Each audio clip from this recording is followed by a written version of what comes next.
Meat. I gotta say, this stretch of the album to me, Meat, Morning After, Between Scripts, Pleasure Principle, to me, I'm like, when I finish things, I don't always go back, but I've listened to the album a couple times since it dropped. And when I get to this stretch, there's a couple stretches on the album, which I feel really good about.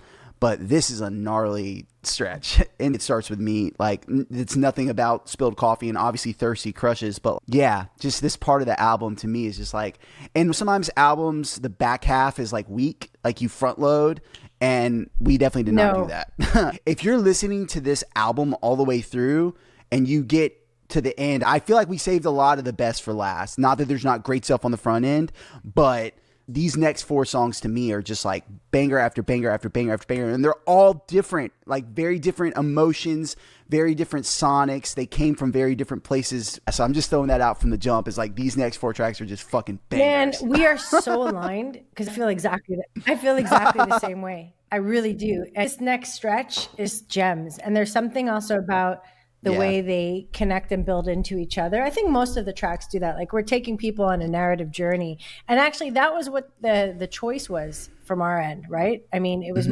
less about let's front load with the best, but more about let's try to tell the story to invite people back to feed people's creativity, right? Starving artists that are famished internally, right? It's like taking them from the invitation all the way down to pleasure principle. But you're right. This stretch of musical territory is just so sweet. It's really, as there are of course other gems on the album, but this, starting with Meat, something really starts to unfold. Also in our collaboration. Yeah, for sure. It's a good time to talk about the track listing. Actually, since it's coming up naturally, I wrote a track list. And I didn't send it to you because that's just one of my things. Again, I like to see like how lined up can we be without the back and forth. And our track lists were so similar. And I hate that this happened. But what I will say is I had an earlier track list and then I revised it. And I think that as close as our track lists were, like maybe there were 3 songs that were like out of place or like switched around. I think that the original track list might have been exactly the same. If not, there was just like 1 or 2 tracks that were different. So it was interesting that we both set similar pacings just by ourselves, because I've always been very involved in track listing and projects that I've done. Sometimes it just falls on me because I just feel the flow of an album. And I think we just ended up going with, maybe we swapped 2 songs. I think we swapped Towels and Hungry, but we basically went with what we'll call your track list. But I think that also speaks to our shared skill. I feel like we have a lot of simpatico nature when it comes to the flow of things, because I think that's just like our gut, our intuition guiding. And so, it was just cool. I really loved sequencing this album because I wasn't sure, because I'm like, Pia's never sequenced an album. Is this going to be difficult? And it wasn't at all. I made mine. You made yours. We made one slight tweak, and then it was just like, that's it. So me I love too. that. Our guts were in sync. They it was were. Really cool. It was like, okay, show me yours and I'll show you mine. It was like basically almost exactly the same. So that always feels good. Mm-hmm. It was so nice. Talk to me about the poem of Meat. In many ways, it's about returning to the reality of the life in front of you, to stop living in fantasy in a way. Like, that's the thought behind Meat. And it also touches on desire and yearning, like really, really wanting something, either to be a certain way or just really wanting a certain experience and getting lost in fantasy, which can be super fun. But at the end of the day, all creation happens in reality. That's right here, right now, right? Yeah. So, but fantasy is also something we create. And it could also be exciting and wonderful and like take us to places. So this was actually more of a sexual piece. It was about desire, but most of all, it's desire for intimacy. Even though it's expressed through physicality, it's a desire to really, really feel intimate and have someone strip you down to your bones, where they could just read your body. They just kind of know you. A desire to be known, a desire to be seen, a desire to be felt, a desire to be fucked, a desire to be understood. It's all of those desires. I used to live near Little Italy in the Lower East Side in Manhattan. And there was a couple of Italian like delicatessens or specialty stores Yeah. that looked, it was called Oliva, and it still exists. I went to Little Italy not long Cool. ago. Now it's like a little bit of a tourist place, but back in the day, it was just a classic. This is where you go to get fresh mozzarella or cured meats or olives or whatever. And that was the memory, like the memory of seeing like all of the cured meat and the sausages kind of like hanging and the mozzarella bathing. And, you know, there usually was a quite good looking, cute Italian guy, you know, the son of the owner, whatever, manning the cash register. Yeah. So it was a fun flashback, I guess, to a younger me who had a lot of dreams about what things could feel like, being seen, being felt, all of those things. And in terms of where it sits in the storyline of creativity, in many ways, it's similar to the last episode for Spilled Coffee, where we talked about shape-shifting.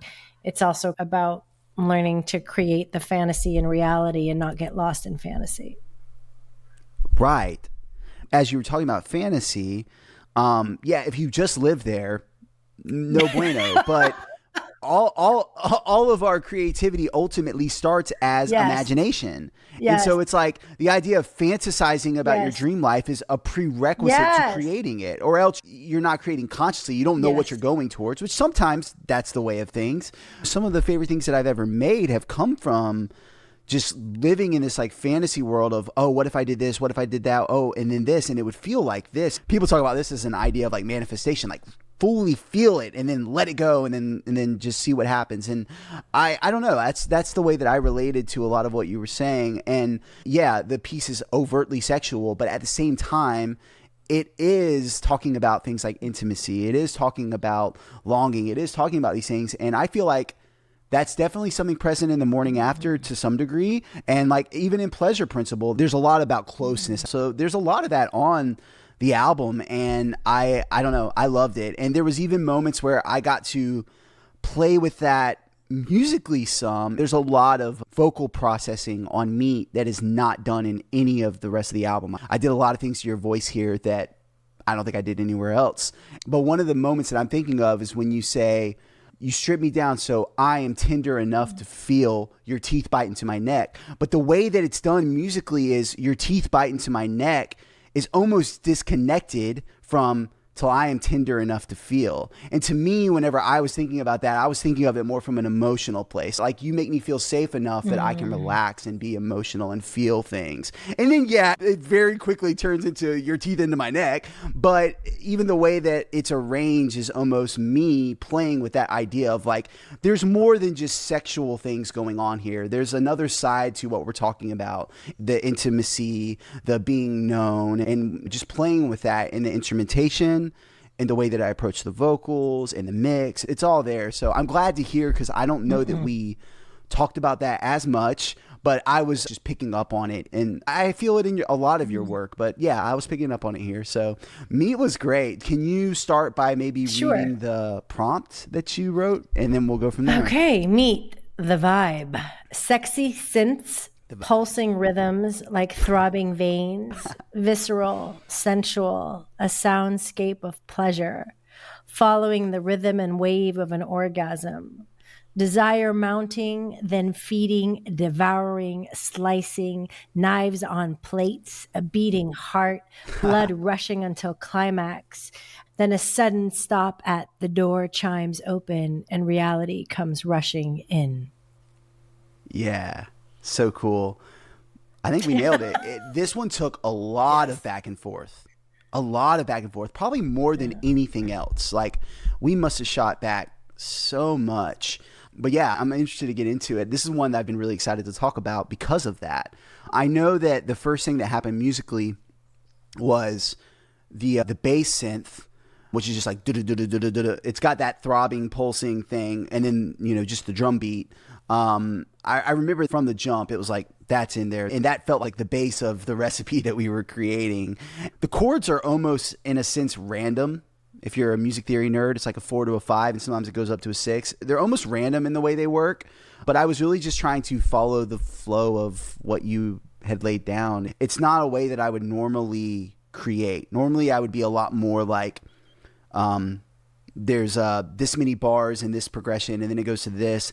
Meat was not like that. There's no real linear section there are sections, but they happen more organically following your vocals. There's more interplay in the instrumentation and your vocals and your lyrics, your written word, than any other song on the whole album, for sure. So it was so fun. It was really cool. And it was fun to also see your interpretation and how you would approach it and what that fantasy and desire feels and sounds like to you through music. So this is one of those that I was really excited to also get your take on.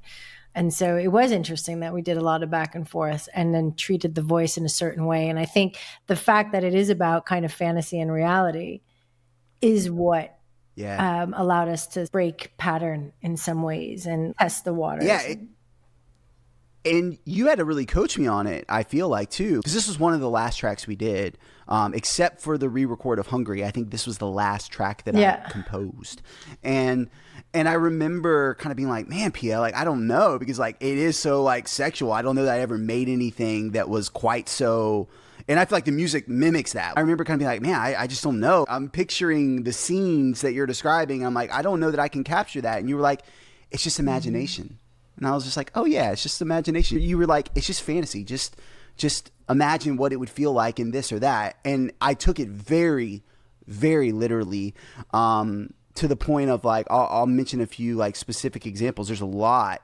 There's the moment where, there's so many great, I almost wish I had the lyrics pulled up right here because there's so many moments that are tied up in this.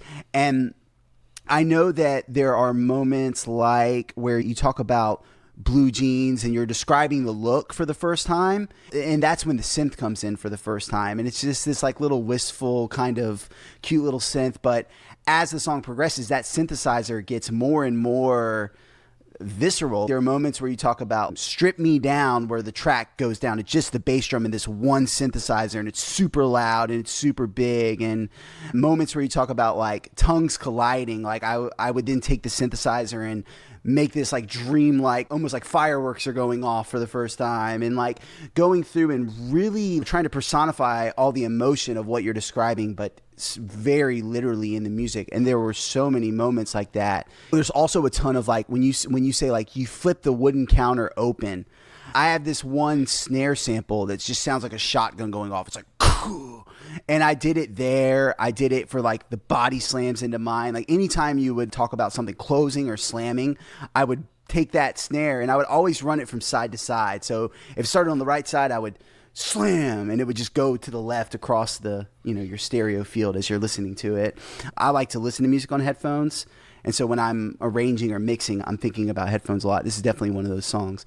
But God, there's so many. There's even like little things like, I don't know if this is going to ruin it for people. I don't even know if I ever told you this, but sometimes I'm like being very tongue-in-cheek and very literal. Like where you say where ass and thigh meet, I literally put 2 hand claps, like just mimicking hands. Like, I don't know. There's a lot of those kinds of moments too. The delicately fillet cut into the heart of me, strip me down, this synthesizer that just kind of comes out. You mentioned opening a bra with one hand and you'll hear the synthesizer go from one side to the other, like mimicking this bra coming off. Like there's so many moments like that on this thing. And I feel like every single one of them was like very back and forth with us. Like I would add it in and we would go back and forth about whether it worked or not. There was just a lot of that on this song in particular. It was one of my favorites because it just never would have got here without so much back and forth. That is definitely the only track on the album that you added musical elements that matched the feeling or the movement or that were so closely associated with the literally. Exactly.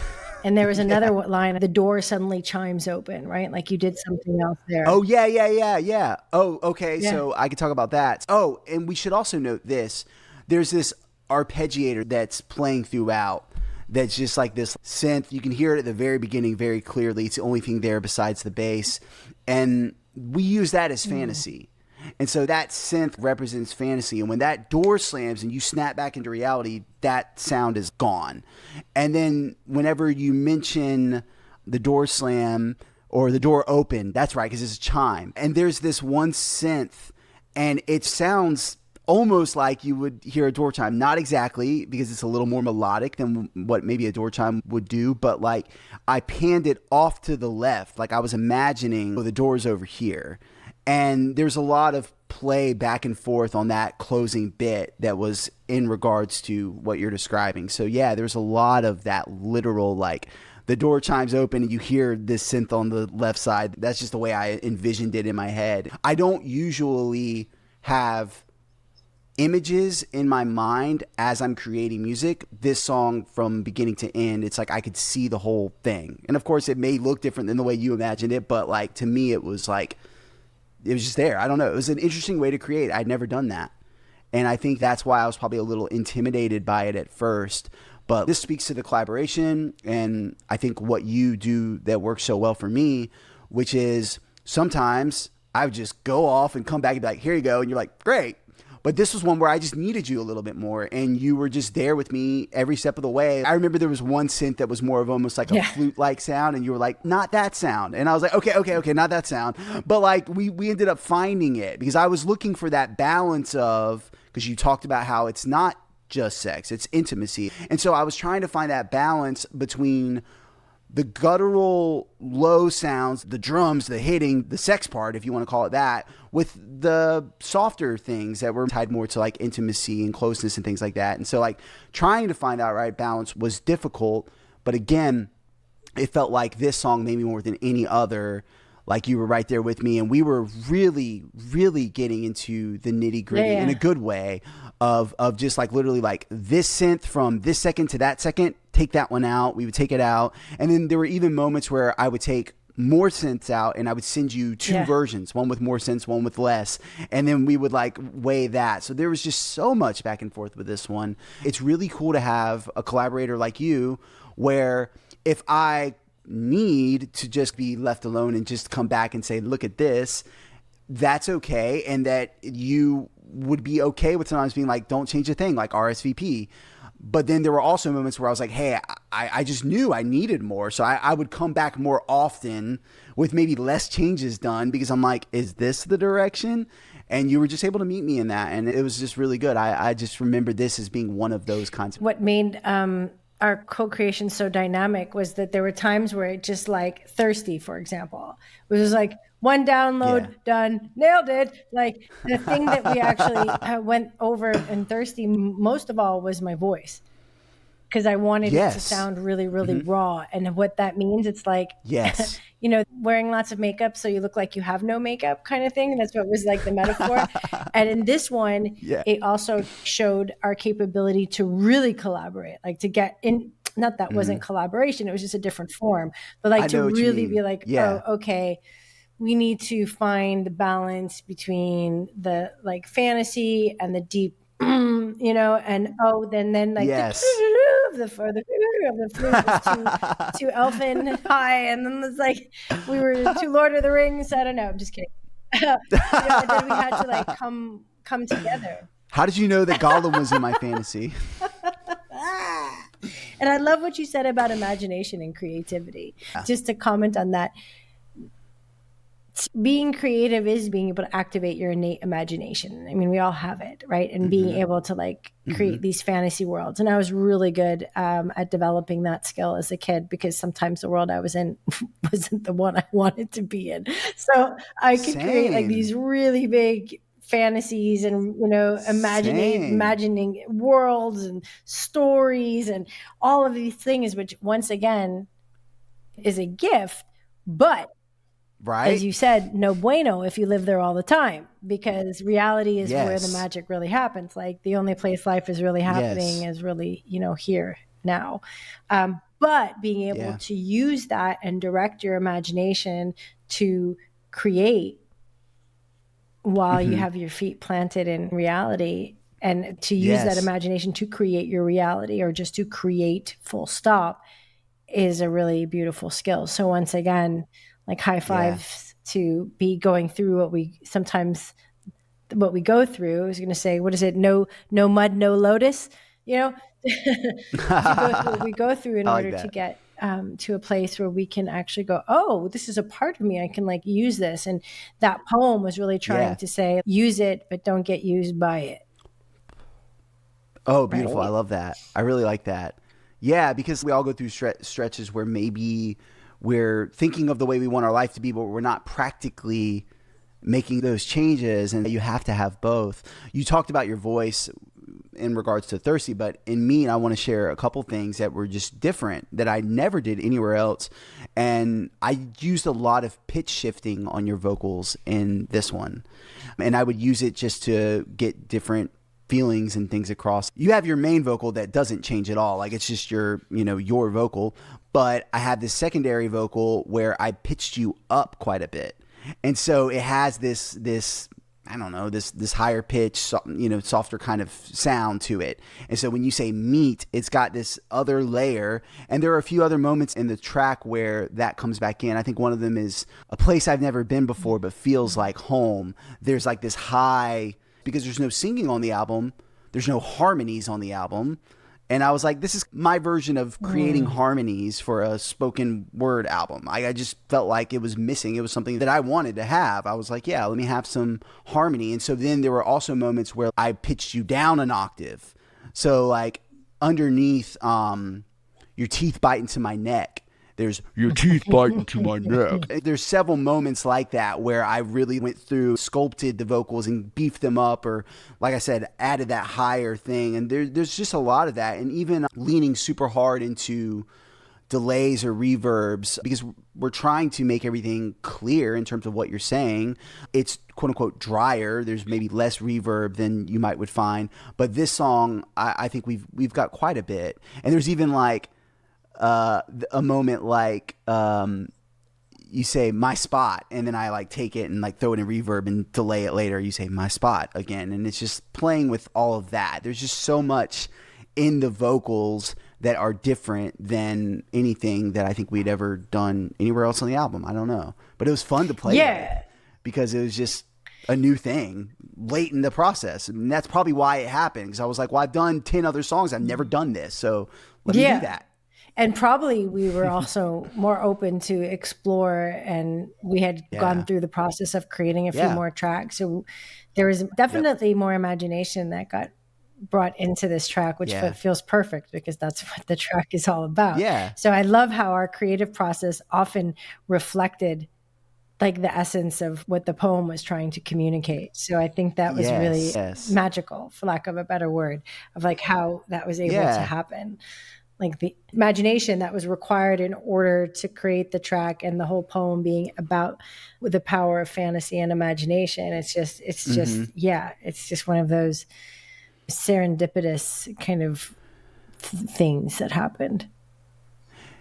You bring up a good point we haven't really talked about, but like definitely feel like as the project went on and the more comfortable I think we got creating together, the more I began to like, quote unquote, understand the assignment.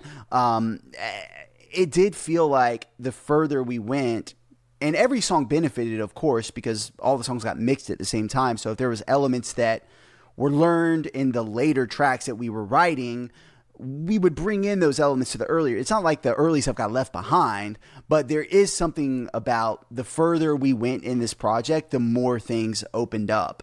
And that was so fun for me too. Because when we talked about Hungry, because that was the last thing that got written, a lot of people have expressed that as their favorite track. I've at least heard that from several people. And it's like, yeah, that makes sense. I mean, it was the last one. We kept getting better and better, I felt like. And like, this is an example of that. There is so much. Like, this song probably has more, Meat has probably more tracks than any other of the, and that's not always necessarily, sometimes the best songs ever have like 10 tracks, it doesn't have to be 100 tracks, but Meat has a lot going on. And I think that was just virtue of, we had done 9-10 other tracks. So by the time we got to this, we just had more in our repertoire, and we kept adding. Like we never found a recipe and stuck to it. No, that's true. Everything like came along for the ride. Once I realized, I don't have to be quote unquote married to the structure of the poem. I can play with it musically if I want to.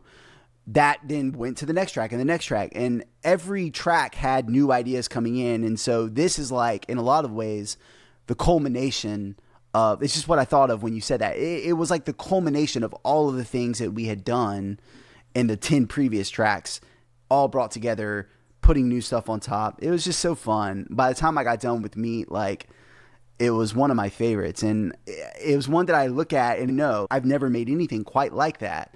And it was so fun to listen back and be like, oh, wow, cool. We made this cool, sexy fantasy that like blends back into reality. It was just fun. It was like a cool prompt. That was like the coolest thing about getting all of your prompts is like, I would never think to do this on my own.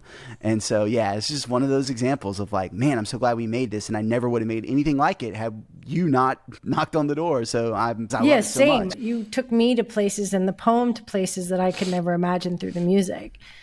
And I loved hearing how your creative take or your way of taking the emotion and then translating that into sound, which of course was so new and unexpected and also delightful to be able to witness and go like, oh, I actually never thought of Meat like this and this with this kind of tonality or with this. Yeah, this is, oh, wow, this is really, really cool. And then all of a sudden the poem becomes, it's not mine anymore, right? In a good way. It's like, it's something else entirely. And I think that was one of the most rewarding parts of the process of working together was being able to let go of what's mine or idea of something and then allow it to become something else entirely through our collaboration and something else I never could have imagined or thought of on my own, obviously. Right. And so I think that's so cool. Another part just to mention about Meat that I feel like I want to share is that there's a lot of intentionality around the choice of words. I don't know if people pick up on that, but because it's called Meat and the fantasy takes place in a butcher shop kind of atmosphere, I use a lot of words are very intentional around like the cuts. So sinewy biceps, even that, like the chicken breasts, there's so many little ass and thigh meat. Ass and thigh, exactly. Bones, triceps.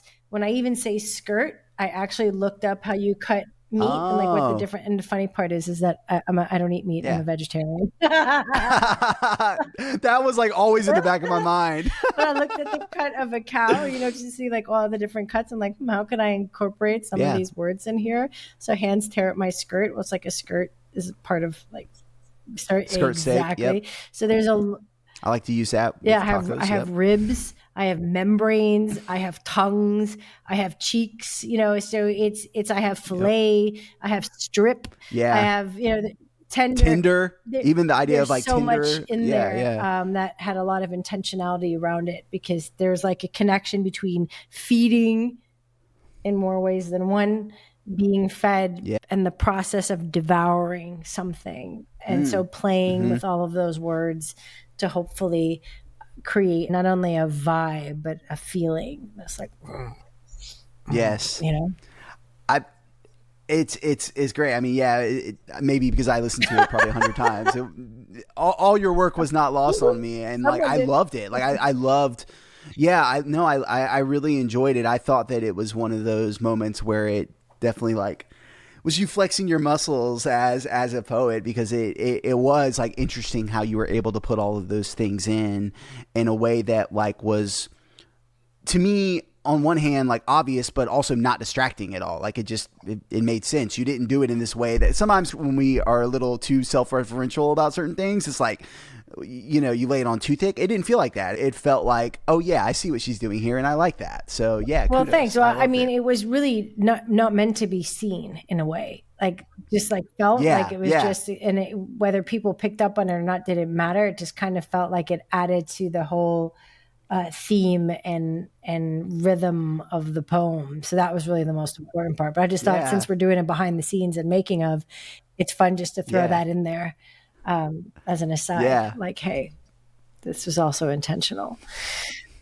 A lot of intention on both sides, right? And that's what prompted me right now to share that is because hearing how intentional you were when you approached making this track and also the intentionality that went into me creating the poem. Again, we're referencing each other. Yeah, and it's interesting because it's not always that way. Like sometimes it's much less intentional, and I don't even know that on the finished product, like you can always tell, but I just know in the making of it was very different. But I ended up in the same place as like something like Pleasure Principle, where it just like very much just came out, which I love just as much. but this is just a different animal. Sometimes you do have to go in and really sculpt. And to finish this thought, like in art, in creativity, there's something very beautiful about channeling things and just an idea coming out super inspired. And there's something very beautiful about that. But let's not forget that we're also like artisans over here. Like we got to sharpen your knife. Like we got to get to work. Sometimes you have to. Like there is a craft to it as well. And at times you get lucky. And we've said this a lot on the pod where it's like, this track only took like an hour. That was so amazing. I love that. And sometimes it takes several sessions over the course of weeks. Like Meat probably took more than any other song, but at the end of the day, that's what the work required. And like, I don't know, but for me, it's just like, it's whatever the work requires. And I can never know going in which way it's going to be, but I guess I've just accepted the fact that sometimes it's like the other way and sometimes it's like this, and you don't get to pick, and be grateful for the times that it just comes out quick, and don't complain during the times where it doesn't. And I'll say this, I enjoyed it. Like I wasn't like over there like doing synthesizers and like being like, this is lame. Like I had a blast. It was fucking great. So yeah, it's just sometimes you just gotta I don't know, bust out your nuts. Absolutely. And it all comes out in the wash.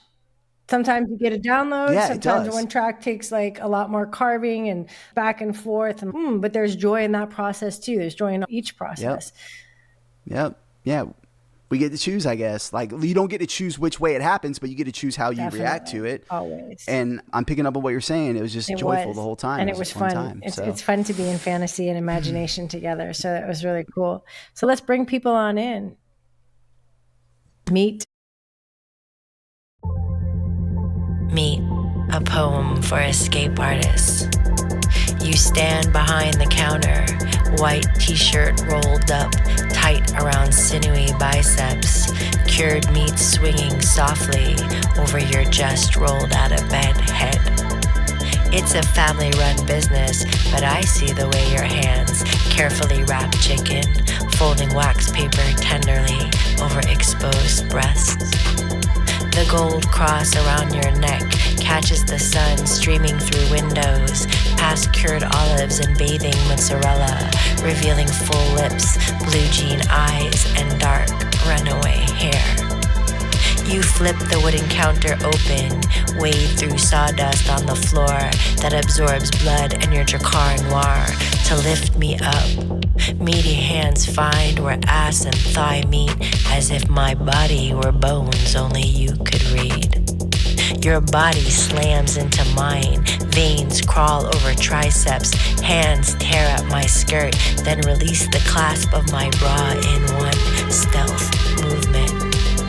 My nails scrape your shoulders, our tongues collide, saliva flooding the fleshy inside of cheeks, your calloused fingers tightening around ribs, dipping into the membrane of desire, starving we feed. You delicately fillet, cut into the heart of me, strip me down until I am tender enough to really feel.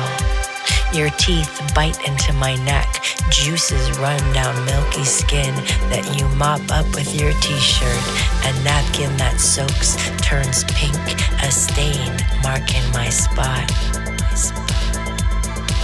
For a moment, I forget the end of me and the start of you. The beat of our bodies brings me to a place I haven't visited before, yet feels like home. The door suddenly chimes open, rings louder than Taylor Swift singing You Belong With Me. I'm snapped back into place, sweaty hand clutching the ticket, still waiting for my number to be called.